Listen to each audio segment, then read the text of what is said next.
This week on the Writers Detective Bureau, physical agility, foreign nationals, and missing children. I'm Adam Richardson, and this is the Writers Detective Bureau. Welcome to episode number 54 of the Writers Detective Bureau, the podcast dedicated to helping authors and screenwriters write professional quality, crime-related fiction. This week, I'd like to thank Gold Shield patrons Deborah Dunbar from DeborahDunbar.com, CC Jameson from CCJameson.com, Larry Keaton, Vicky Tharp of VickyTharp.com, Dharma Kelleher of DharmaKelleher.com, Chris Ann, Jimmy Coe of CrimyBox, and Larry Darter for their support. I'd also like to thank my newest Coffee Club patrons Terry Thomas, Carol Tate, and Marty Knox, along with all of my longtime Coffee Club patrons for their support month after month. You can find links to all of the writers supporting this episode by going to the show notes at writersdetective.com/54.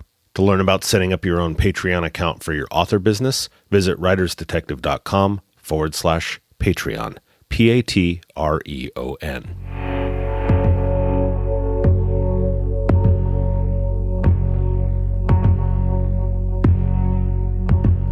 Real quick before I get to this week's questions, Jimmy Coe, who I just mentioned in the Gold Shield patron shoutouts, is the founder of CrimyBox. Actually, his official title is Chief Murder Officer, which I thought was pretty cool sounding. So anyway, he was a police officer in Belgium before founding CrimyBox, which is a company that makes detective games.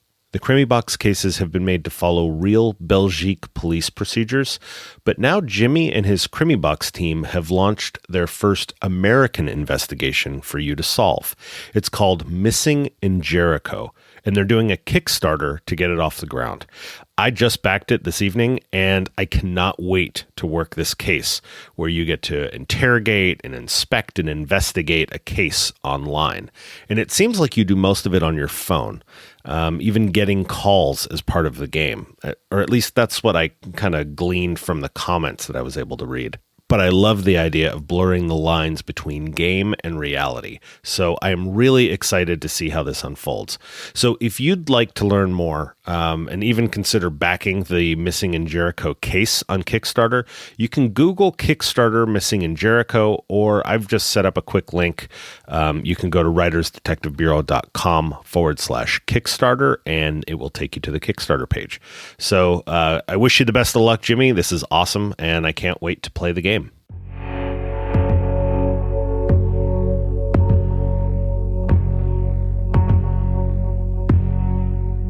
K.A. Lugo from JackSlaughterThrillers.com writes, in an effort to make sure all my characters have a realistic background and not on the page to fill space, I'm building a character arc for a minor but recurring character, and I'm wondering about previous injuries before joining the police academy. This particular character has previously been a football player, a few years drafted from college, so still pretty young. I don't want his injury during a game to cripple him. Just take him out of the game long enough that he'll seek a new career.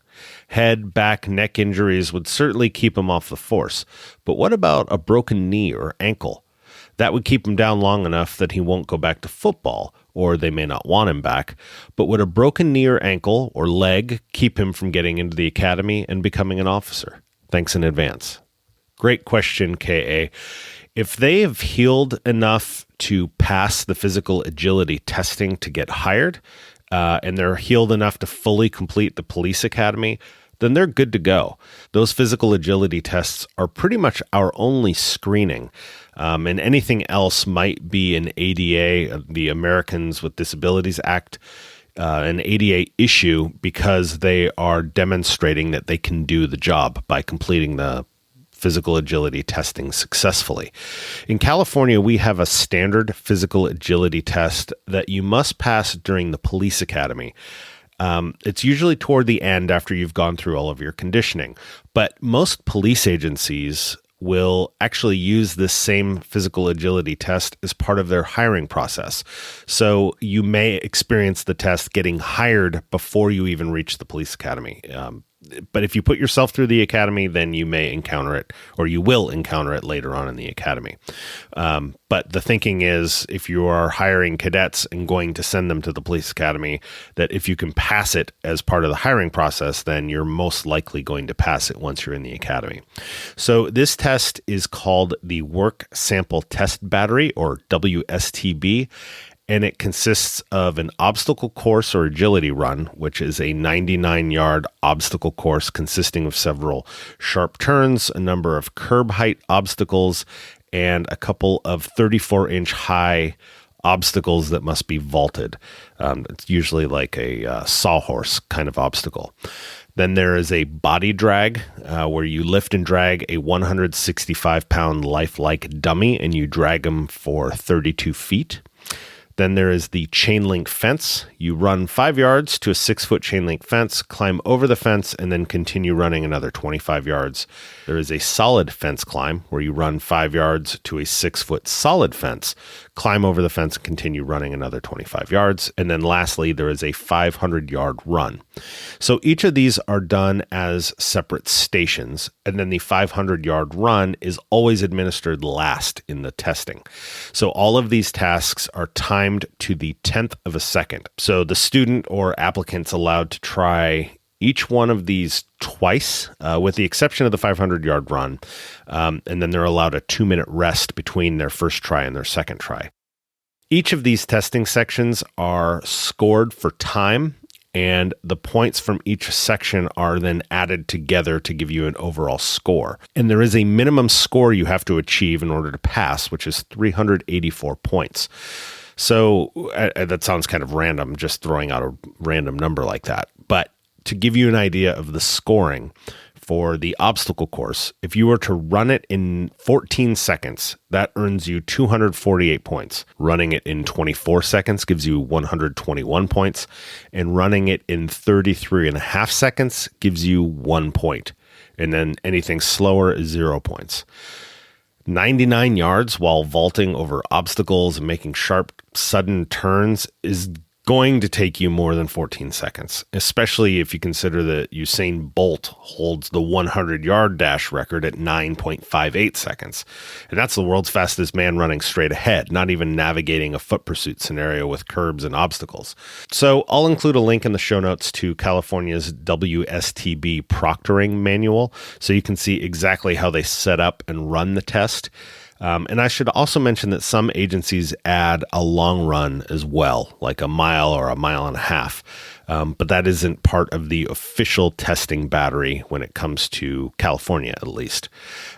So yeah, if your applicant is able to make it through the physical agility, WSTB, and then a long run if it's in there, and then obviously make it through the police academy, then yeah, they're going to be good to go to make it into their career. So thank you so much for the question, K.A. You can find her books at jackslaughterthrillers.com.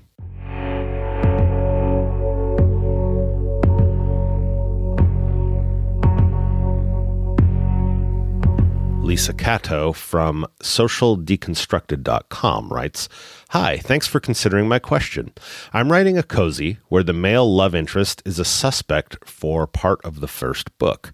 The book takes place in the U.S., and the male protagonist is in town on business from the UK. If he's accused of murder, I'm curious how long he would be dealing with the local police and at what point other agencies may get involved, since he's here temporarily for business and not a U.S. citizen. Would it be during the investigation, or would it be after that he was charged or closer to trial? And if the local police did notify other agencies in the U.S. and or the UK, how would they notify and what kind of information would they share? Thank you so very much." Well, you're very welcome, Lisa. I will do my best to answer your questions. He will be dealing with the local police for the majority of the time, as it's going to most likely be their case.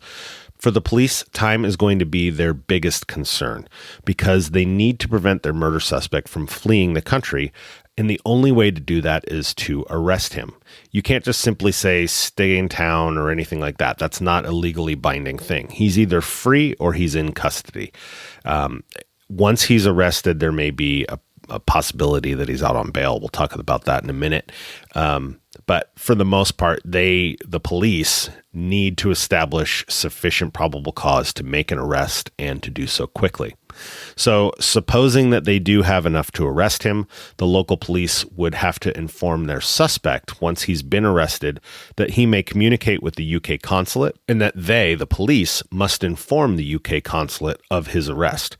Not every country has the mandatory consulate notification, but the UK is one of the countries on that mandated list for reporting an arrest. So I have a link to the United States Department of State's consular notification and access instructions. It's a PDF that U.S. law enforcement agencies use to navigate all of the notification requirements when a non-U.S. citizen is arrested. Now, of course, your story could also involve the suspect going home at the end of his business trip because the cops have not pieced together enough of the investigation to have probable cause for an arrest. If that is the case, they can't stop him from leaving. And if they do ultimately prove he's the killer once he's left the country, they will reach out to the police in the UK for assistance in arresting him for the US murder and then arrange for extradition back to the United States. Now, this would be accomplished through obtaining arrest warrants, which are essentially orders issued by the courts. So the local police may enlist the help of the FBI to coordinate the arrest in the UK with the local UK police. In that case, it would be an FBI agent assigned to an American consulate in the United Kingdom that would handle that. The FBI has agents assigned to consulates all around the world, and that position within the FBI is called a legal attaché, or LEGAT is how the agents abbreviate it. That's what they call it. So the LEGAT would meet with whatever the UK police agency is, provide all of the required paperwork, because there may be additional, not just the single arrest warrant that the local police get from the local superior court. There may be additional warrants required for international extradition. So the LEGAT would coordinate all of the paperwork and then ultimately coordinate getting this guy into custody. So one really important thing to understand in a murder case, especially in dealing with the UK or any of the EU nations, there may be an extradition issue if the prosecutor in the United States intends to seek the death penalty. The UK could either refuse to extradite the suspect because of capital punishment being at play, or the prosecutor can waive their right to impose the death penalty. And once they satisfy that, as far as the UK is concerned, they may allow the extradition to commence as long as the death penalty punishment is off the table, and the prosecutor would most likely seek what we call LWOP, which is life without parole. Either way, once he's been arrested for murder, he will most likely stay in jail until his trial. He might have a chance at making bail, but the prosecutor would likely argue in a bail hearing that he's a flight risk due to his being a non-U.S. citizen and living overseas. And one other important thing to know is that even though the suspect is not a United States citizen, he's still afforded the same rights as a U.S. citizen. So he can still have a court-appointed defense attorney if he can't afford his own attorney, and he has the same rights to be free from self-incrimination, unreasonable search and seizure, and so on. So I hope this helps Lisa. And again, you can find Lisa's work at socialdeconstructed.com.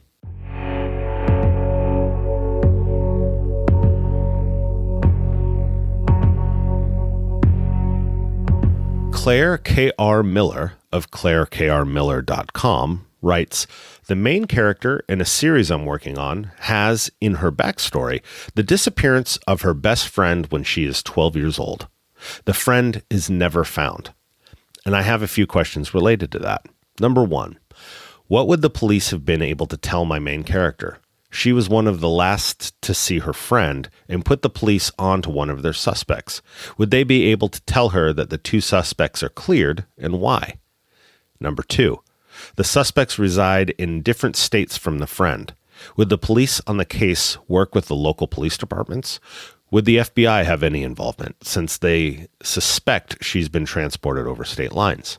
And number 3, 15 to 20 years later, when my character is an FBI agent herself, would she be able to see the case files or reopen the investigation without any new evidence? Thanks for the questions, Claire. For question number 1, no. I doubt the police would tell her much of anything, especially if she was 12 years old.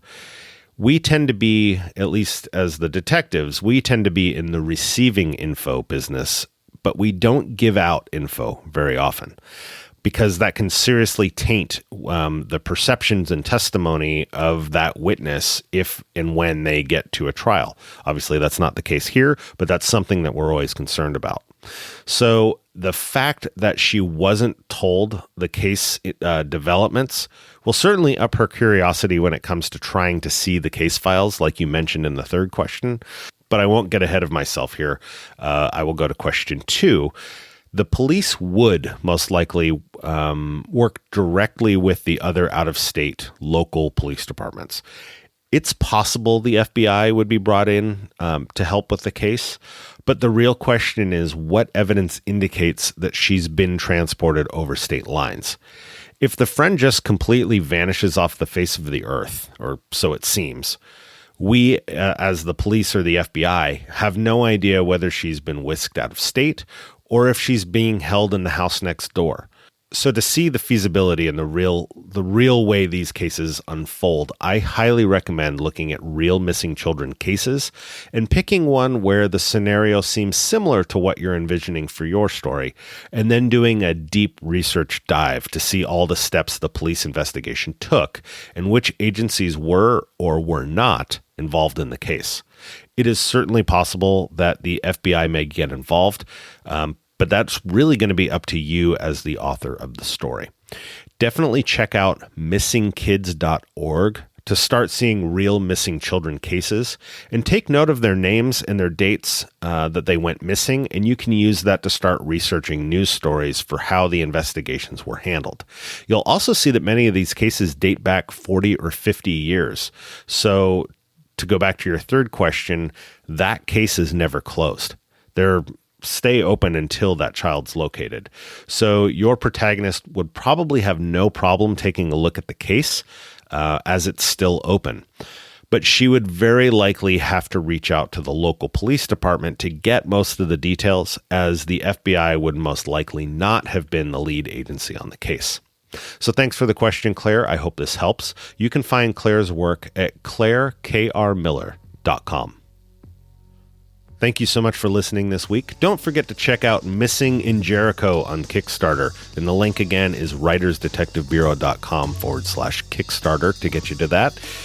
I create this podcast each week to help writers just like you. So you should send me your crime fiction questions. Just head over to writersdetective.com/podcast. Fill out the form and I will answer your questions on a future episode. Thanks again for listening. Have a great week and write well.